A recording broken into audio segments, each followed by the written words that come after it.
দেখুন, শ্রাবণ বাচ্চা মেয়ে, ওর বয়স খুব কম। আমার মনে হয় কি হয়তো জেদের বশে বলে ফেলেছে যে সমরেশের দায়িত্ব নেবে। বাট সমরেশের দায়িত্ব নেওয়া তো চারটিখানি কথা নয়, এত সহজ নয়।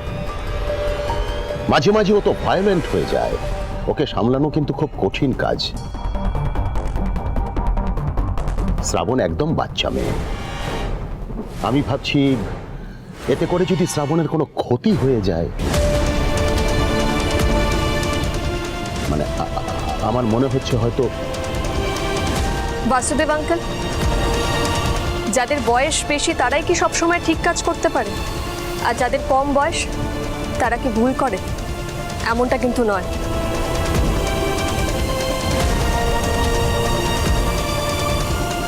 আমার বয়স কম হতে পারে, কিন্তু আমি সহজে হারার পাত্রী নই।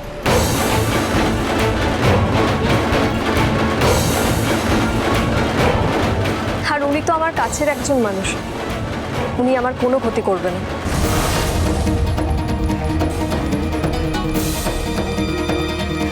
আর আমি তো দুদিন হলো এই বাড়িতে এসেছি।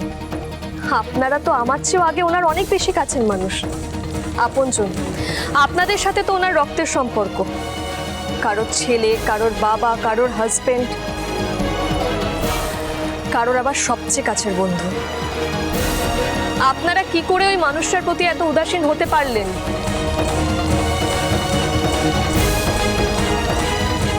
বাবা, আমি ডিয়ারিতে গেলাম। হ্যাঁ, দাঁড়াও কাকা, আপনার দাদাকে এইভাবে একটা ঘরে আটকে রাখা হয়, কাউকে কিচ্ছু জানানো হয় না কেন? শুধুই কি উনি অসুস্থ বলে?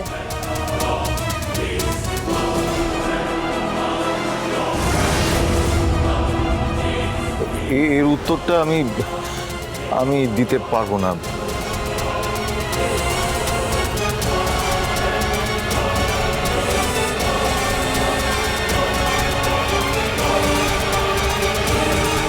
শ্রাবণ মাই ডার্লিং, কেন তুমি অযথা লাইন অফ ফায়ারিং এর মধ্যে ঢুকে পড়ছো বলো দেখি? যেখানে তোমার নিজের জায়গাটাই এত নড়বড়ে, তুমি কিনা সমরেশকে স্টেডি করবে? How Seely!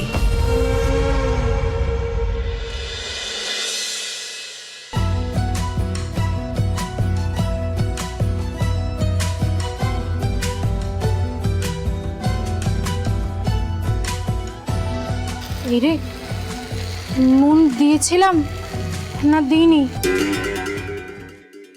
কিছুতেই মনে পড়ছে না। কি করি এখন? এত ভুলে যাই না। আবার কি ভুললে কাকি? এই যে নুন দিয়েছিলাম না দিইনি। দাঁড়াও, আমি দেখছি।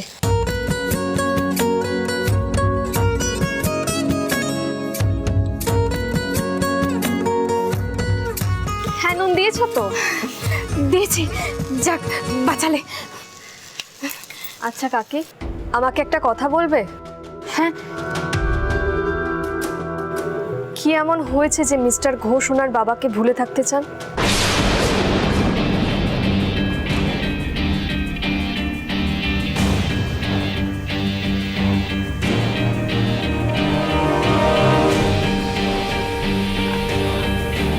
আমি কি জানি, আমি অত শত জানি না। জানোই তো আমি কিরকম ভুলো মনা। এই শ্রাবণ, আমার না অনেক কাজ বাকি, সারতে সারতে অনেক বেলা হয়ে যাবে, আমি যাই গো।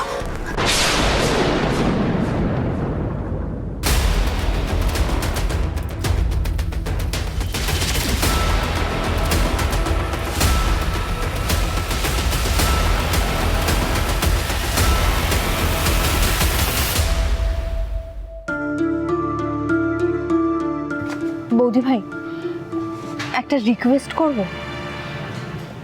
ওই ঘর বা ওই ঘরে থাকা মানুষটাকে নিয়ে তুমি এত ভেবো না, প্লিজ। কেন সোনায়া? উনি তো তোমারও বাবা। তুমি তো আমাকে আগে বলনি যে তোমার বাবা ওই ঘরে থাকতেন। উনি একজন অসুস্থ মানুষ। কই, তোমাকে তো আমি আগে ওই ঘরে যেতে দেখিনি। কেন? আমাকে খুব ছোটবেলা থেকেই ও ঘর থেকে দূরে রাখা হয়েছে। তোমার কি মনে হয় বৌদি ভাই, আমার একজন বাবা আছে অথচ আমি তার কাছে যেতে পারি না, তার সঙ্গে মিট করতে পারি না? আমার খুব আনন্দ হতো না বৌদি ভাই। বাবা মানুষটা কেমন হয়, বাবার ভালোবাসা কেমন হয়, আমি কখনো বুঝতেই পারি না। এ নিয়ে আমি মমকে অনেকবার জিজ্ঞেস করছি, কিন্তু কোনো উত্তর পাইনি। দাদু ভাই, বাসুদেব আঙ্কেল ওরাও আমাকে কিচ্ছু বলে না। দাভাইকে নিয়ে প্রশ্ন করলে দাভাই ইরিটেটেড হয়ে যায়, তাই আমি জাস্ট ছেড়ে দিয়েছি। তুমিও ছেড়ে দাও বৌদি ভাই, এটাই বেটার হবে, প্লিজ।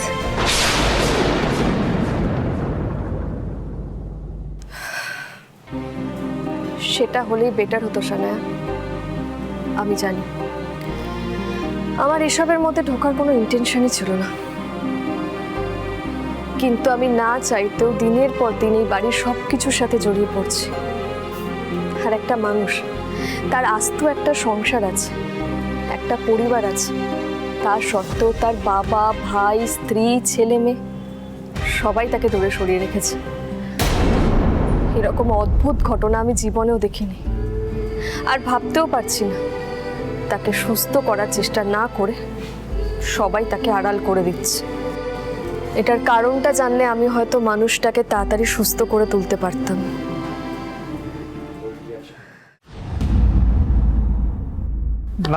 নাথবো, তুমি আমার কাছে এসব জানতে চেও না নাথবো, বরং তুমি যে দায়িত্ব কাঁধে তুলে নিয়েছো সেটা পালন করো, বাস।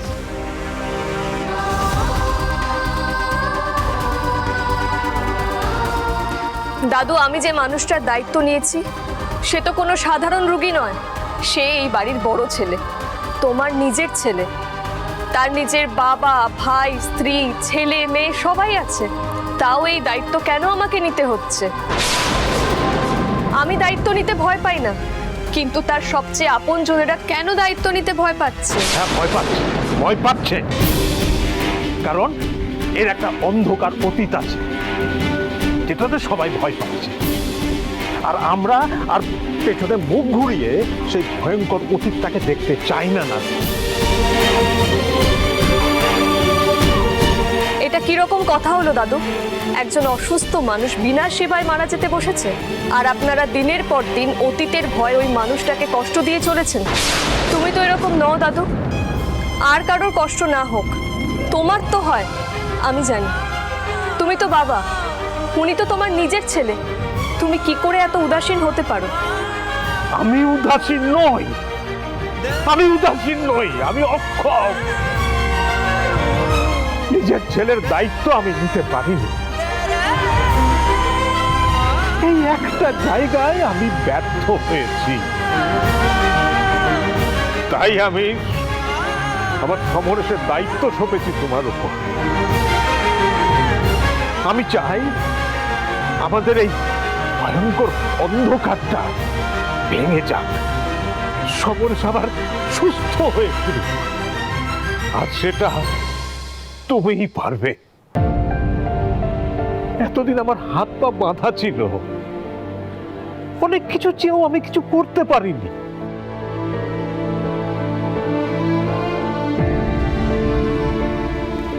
কিন্তু তুমি পারবে, নাথবো। বলো না, আমার ছেলেটাকে সুস্থ করে তুমি ফিরিয়ে দিতে পারবে না? বলো, হ্যাঁ বলো না নাথবো।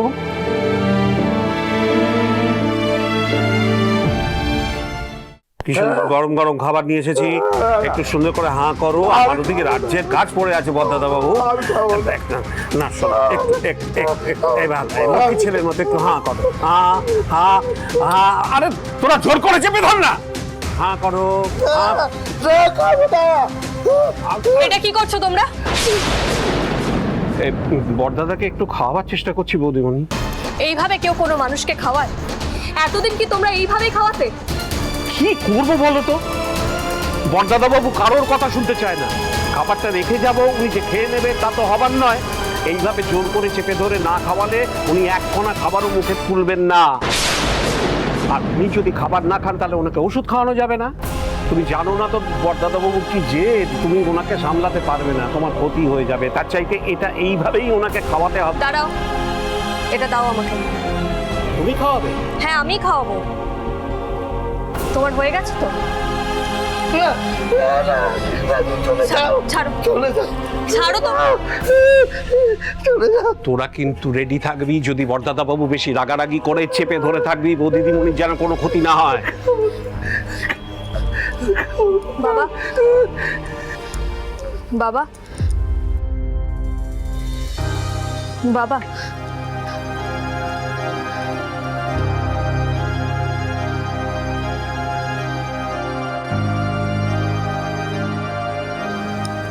আমি আপনার ছেলের বউ, আপনি তো আমারও বাবা। আমাকে দেখে ভয় পাচ্ছেন কেন?